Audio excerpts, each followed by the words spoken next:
Hello students, today we are going to understand what is a feasible study which is required for starting any food service outlet.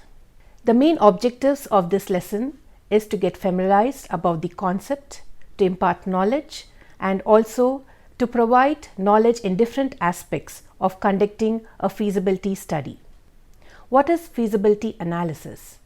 It is to expand an existing or acquire an existing business or start a new business.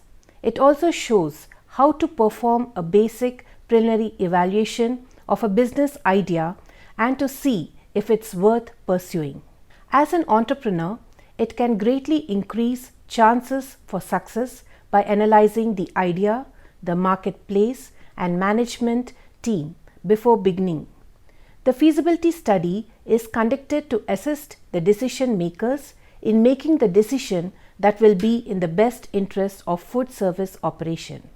The extensive research conducted in a non-biased manner will provide data upon which to base a decision and implement it for successful outcome. Feasibility is the likelihood that something can be carried out or achieved. A feasibility study covers the physical, emotional, financial, and market needs of a business idea. Many aspects of a feasibility study and analysis overlap with business plan. However, they have different functions. The feasibility study is the confirmation that an idea has sufficient merit to create business plan with the emphasis on planning. It is also conducted to assist decision makers in determining whether or not to implement a particular project or a program. It is based on extensive research on both the current practices and proposed project program and its impact on the food service operation. The extensive research conducted in a non-biased manner will provide data upon which to base a decision. Let us get a basic understanding of an idea. It can be started by reading over a plan, looking at protected numbers, and examining self-determination. Before putting anything on paper, always determine whether this idea is financially, physically, and emotionally achievable in the real world. It is important to be honest if slanting the outcome towards profitability means a person is not ready to face any kind of business realities.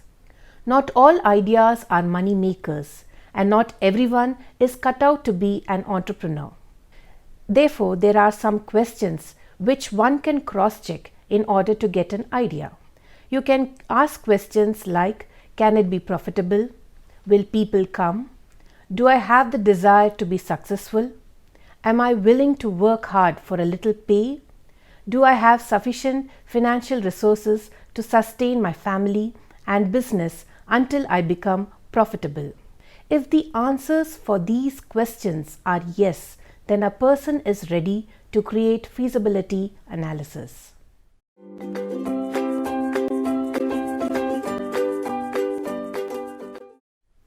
The individual conducting this study should have the following characteristics. They should have an experience in conducting any feasibility study. They should also have experience in food service, which is highly desirable. Fair and neutral with no prior opinion about what decision should be made. It is also important that all the necessary data are collected and presented so that the best decision can be made. One can also hire a consultant, like an accountant or an outside consulting firm can also prepare a feasibility study. They would work in progress with business, plan, conduct and some additional research, review the financial data, consider assumptions and prepare a formal written study by paying the fees. While preparing the analysis, it should be based on thorough research and fact-based assumptions. The feasibility analysis should give a clear picture of the following. The first one is the needs. These should be a must because they act as a foundation of concept and success. Next is wants. These are desirable elements that will make life easier and increase profits or save money. The next one is wishes. This features that a person what he or she loves to have to grow in business. The next one is aspects of analyzing. Now this includes concept analysis, which includes the theme, service, the style, menu, customer needs and competition. The next is location, that is its convenience, accessibility, the visibility and proximity to customer base.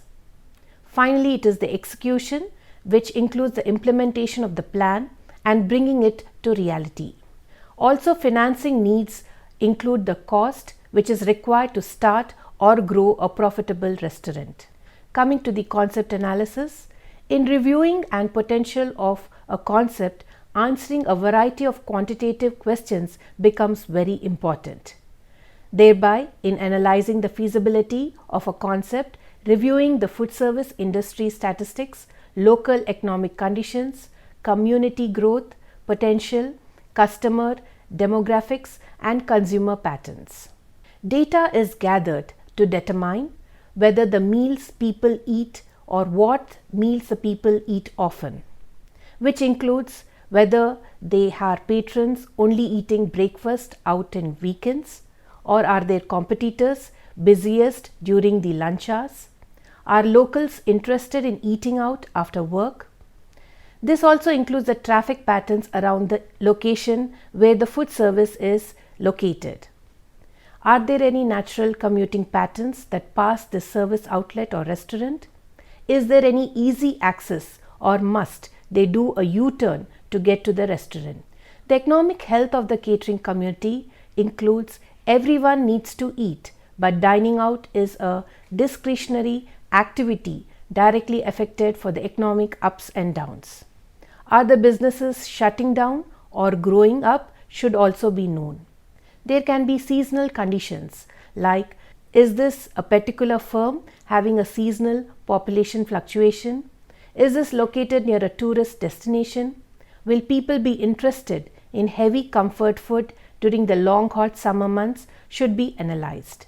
Spending history of the consumers are local spending their dining out at fast food points or upscale dinner houses.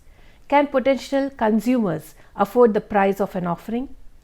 The key question to answer is, does the restaurant concept fit with what I know about the community, customers and competitors? The location analysis, that is the location of the restaurant or the outlet, is of critical importance. Some entrepreneurs focus their feasibility study on a single issue. If it has been done, it would be a costly mistake. Looking carefully at the positive and negative aspects of the following would be beneficial. That is, whether you can lease out any standalone building, leasing out a single unit in an industrial complex or a shopping mall, subletting a small space in an office building or a mall courtyard, renovating a historical building, purchasing an existing restaurant, building a brand new store. The analysis should confirm the location as where the customers are. Are there ample sources of customers? Are there any hungry employees nearby? Do other businesses attract people to the neighborhood? All this has to be understood.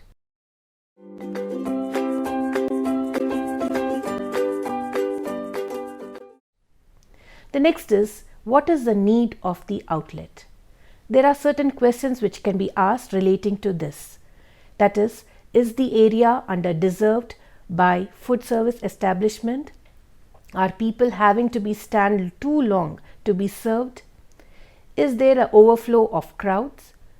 Do people crave for any offerings? Or is the concept unique in the community, or could people quickly get bored with the concept? If competition looks healthy and busy, then the restaurant's need for factors increases significantly. Areas without any competition should be read as a red flag signaling a potential inadequate customer base or limits the economic aspects. Buying an existing food service outlet includes the best location is already somebody else. If a person is considering to purchase an existing food service outlet, the feasibility study should review its location, the potential, its true value for business. Considering the negatives associated with the existing establishment, whether remodeling is required or should be assessed, should be evaluated. Finally, it is the execution analysis. This is the form of a restaurant idea that takes steps to create a healthy business. How an idea manifests itself as a combination of dreams, customers, needs, and competitive influences. The execution analysis goes deeper by reviewing the following aspects, like how can the idea be fine-tuned based upon the customer needs, competition, and market conditions, the financial results of decisions including various changes to the original concept, how the market share can be captured by advertising and positioning, potential problem areas and their solutions, and also the ability to be a successful owner and operator of a food service establishment. The financing needs, that is a financial feasibility, looks at how much money it takes to accomplish a goal and whether it pays for itself, while financial report section of business plan looks at the anticipated view of financial future. In a financial study, factors such as the hours of operation, average check per person, the seat turnover, and the number of customers are important. By reviewing the costs and overhead, one can estimate the average check on the size and compare that with the food service industry statistics available through the national and state restaurant associations. Seat turnover is how many times each seat is occupied by different customers during a meal period. For example, if there are 100 seats and there are around 300 people should be served at dinner time, there will be 3 turns per seat.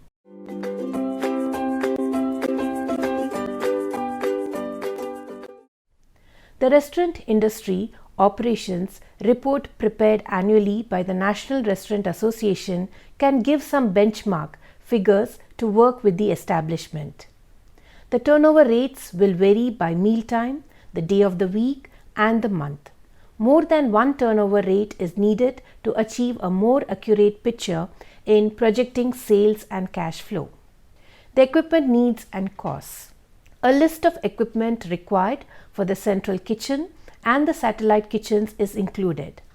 The cost estimates for the equipment and renovations at the sites are needed to provide realistic cost estimates for the project. The description of the system. There is a need for many discussions about what characteristics will be needed from the proposed centralized food service system. Basic to these discussions is decisions about the menu. For any food service system, the menu drives almost every decision related to the system, like purchasing, storage space, which includes the proportion of storage, the space required for dry, refrigerated, and frozen items. Also, it includes the equipment, safety, and sanitation and service. An extensive discussion about the menu, its impact on the food service system, and considerations required when planning a central kitchen should be included. A listing of proposed menu items should be included. Like the site possibilities, the feasibility study should provide 1 or 2 recommended sites. The cost of the site is also included. Also, the rationale for the site selected should be discussed, particularly the transportation logistics. It also needs to be accessible to the tractor or trailers making deliveries. The dock location is an important consideration. Next is staffing.